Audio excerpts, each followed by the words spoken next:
Estamos de volta aqui no Prêmio News e, como você já sabe, neste bloco trazendo mais informações e entrevista para você. E eu estou com ela, a doutora Cíntia Rios, seja bem-vinda. Olá, Camila, olá a todos que nos assistem, é uma semana cheia de saúde. Vamos falar sobre um tema interessante hoje, né? Bom, passou a semana aí, né, Dia Internacional da Mulher. Vamos Isso, falar, parabéns, né? a todas nós, né, mulheres. Vamos falar sobre esse assunto, então. Eu acho um assunto bem interessante, a menopausa. O que é a menopausa de fato, né, doutora? O que é a menopausa, né? O que é esse fenômeno que todas nós vamos passar? A menopausa, como o nome próprio indica, é uma pausa numa fase da vida relacionada aos nossos hormônios.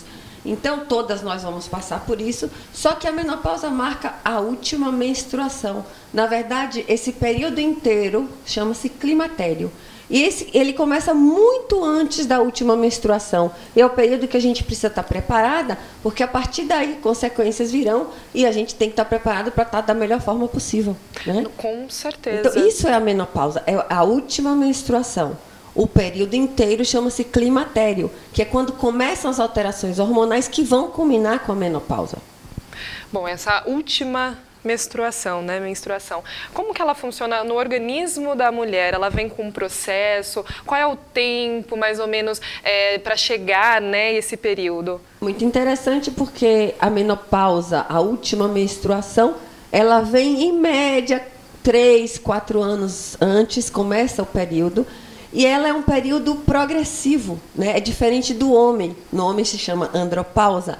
A mulher tem a menopausa e é um fenômeno que marca uma nova fase. A partir dali, a gente tem um declínio hormonal feminino, principalmente do estrogênio, que é o nosso anabolizante natural. É o estrogênio que nos dá colágeno bom, cabelo bom, a femininidade. Então, a menopausa marca essa fase. É uma fase onde a gente deixa de ter o estrogênio como fonte principal. E como toda alteração vai levar a consequências no organismo. Então, é aquela fase que você passa a perceber que a pele está mais flácida, passa a sentir calores, né? Você passa a ganhar depósito de gordura abdominal, então engorda, ganha peso com mais facilidade, sim, porque como todo anabolizante, o estrogênio é o hormônio, é a testosterona da mulher, ela acelera o depósito de gordura, principalmente na região do abdômen. Então a mulher fica com menos cintura, a mama fica mais cheia, mais gordinha também. Por isso a gente precisa estar preparada para essa fase. E mais ou menos, hoje as mulheres têm tido menopausas mais precoces, né? Se a gente tem estudos comprovando que a mulher menstruava até os 55 anos, hoje está em média em torno dos 45, 48 anos, já é muito mais comum. O que não é bom, né? E não é interessante. Então a gente já está preparado para essa fase. Seria bom que a partir dos 40 a gente já pensasse que está começando o climatério e se preparasse para isso. Com o quê? Melhorando a qualidade da alimentação, melhorando a atividade física, evitando o ganho de peso excessivo, porque o ganho de peso, a obesidade, piora a qualidade do climatério e da menopausa. É interessante que você faça disso o hábito de vida, de fazer atividade física, comer bem, se hidratar, melhorar o seu sono, porque se isso tudo já vai estar alterado a partir de agora, se a gente se preparar, isso é melhor. Então, tem como se preparar para essa fase, né, que todas nós vamos chegar, tem como se preparar. A gente vê, às vezes, né, tá comentando com você nos bastidores, que fala sobre soja, fala sobre essa alimentação, para evitar alguns sintomas da menopausa, que eu acho que o principal, que é o que mais é conhecido, é aquele calorão, né, que todo mundo reclama, fala do calorão. Se fala muito da soja como uma forma de ajudar essa fase ou melhorar os estrogênios. Mas, na verdade, a gente tem hoje a questão da soja transgênica e ela não é um auxiliar alimentar. Seria importante não consumir a soja transgênica. A gente precisaria da isoflavona, que seria uma semelhança com o estrogênio que a gente iria produzir. Mas com a questão da transgenicidade alimentar, essa soja influencia diretamente numa enzimazinha que vai alterar o funcionamento hormonal. Na verdade, ela acaba afetando um pouco o funcionamento da tireoide, que é uma glândula que produz o hormônio da força, que vai ajudar a fazer a ovulação e manter o quadro ovulatório. Se você usa um alimento que prejudica a sua ovulação, também prejudica a formação do estrogênio, então você vai ter um declínio ou uma antecipação. Então, não seria interessante, já que você quer utilizar a soja como fonte alimentar, que não seja transgênica, que seja a soja fermentada, aquela soja pura que o oriental come, não qualquer soja. Isso é complicado. Nós temos também o leite. O leite é um alimento que, de certa forma, não que ele vai induzir a menopausa, antecipar a menopausa, mas ele pode ser um xenoestrógeno. O que é um xenoestrógeno? É um estrógeno estranho ao corpo.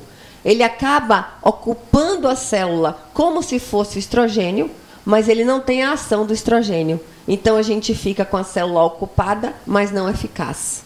Então, alimentos que a gente pode diminuir a quantidade de uso, que a gente deve evitar nessa fase.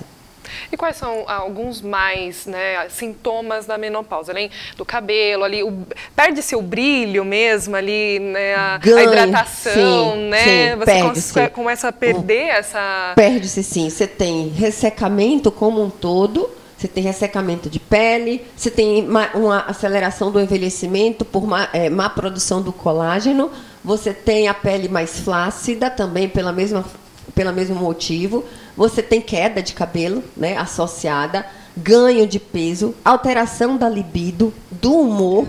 Nessa fase as mulheres têm tendência à depressão também, e a questão da libido, né? É uma fase importantíssima. Você precisa estar preparada para ela, mas não que isso seja uma catástrofe, gente, não.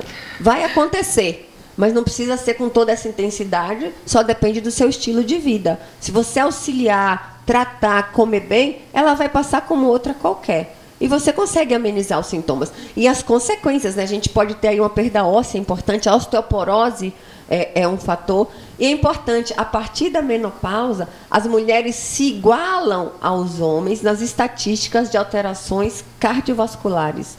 Então, a gente passa a ter o mesmo índice de infarto que os homens têm. E é mais precoce, por causa justamente da perda do estrogênio, que é o hormônio que dá força para o coração. É um hormônio importantíssimo, né? É o hormônio feminino, é o hormônio do poder, é o hormônio da beleza. E ele acaba entrando em declínio, o que não significa que a gente não tenha beleza e nem vida longa depois disso. Porque há como modular, há como ficar bem, há tratamentos para isso. O importante é você procurar um especialista que cuide de você, da sua saúde e te oriente de uma forma global. Nossa, interessante. Nós não damos tanta importância ao longo dos anos, né? E acabamos, enfim, tomando alguns remédios. Até falamos no último programa sobre a pílula, né? E isso vai trazendo consequências? Sim. Sim. A vida é uma poupança que você deposita todos os dias os créditos ou os débitos que você vai ter, né, no futuro. E um deles é essa questão da menopausa. O que se percebe hoje nos estudos é que tem sido mais precoce essa menopausa por conta do estilo de vida. Então, não é uma questão genética, né? É uma questão ambiental.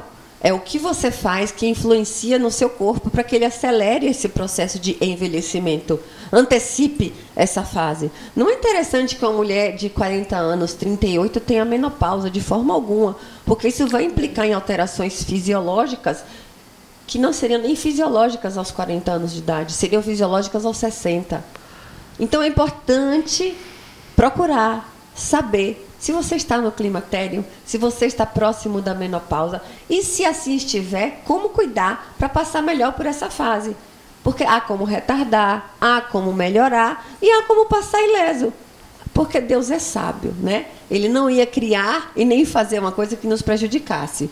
É uma questão hormonal, fisiológica e humana, vai acontecer. Só precisa acontecer da melhor maneira possível. Isso é um cuidado que você tem que ter com você e com o seu corpo. Nós, ao longo do tempo, a gente acaba, né, evitando algumas coisas, colocando algumas coisas dentro do nosso organismo para evitar, né, enfim.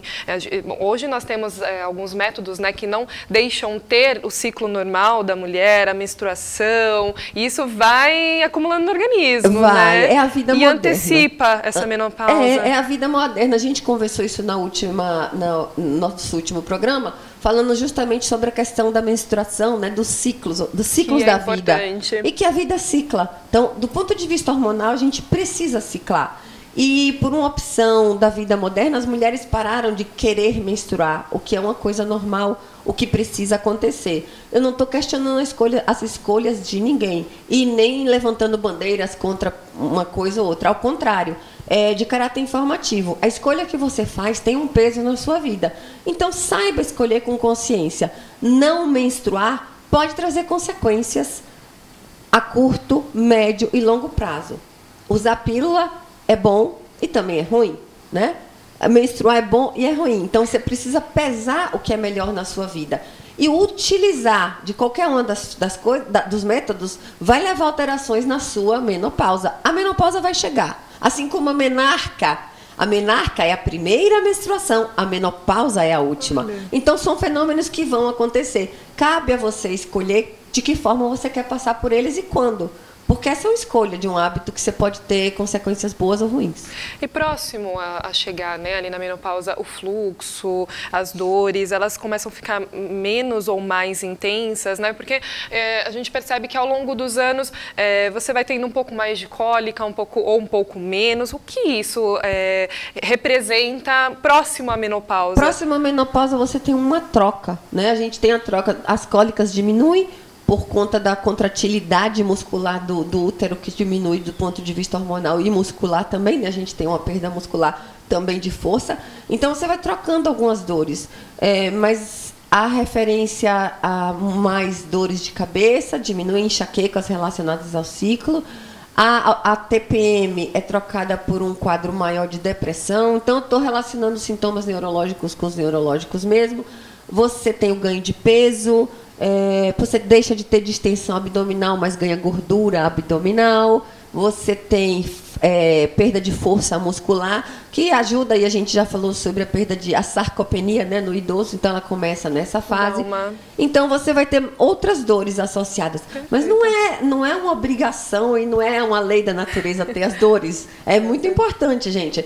Se a gente mantiver um estilo de vida mais saudável, a gente consegue não ter e passar por isso ileso. Perfeito. Muito obrigada, doutora, pela sua informação. Saúde, né, e bem-estar. Muito obrigada. Saúde e bem-estar a todos. Até a próxima. Bom,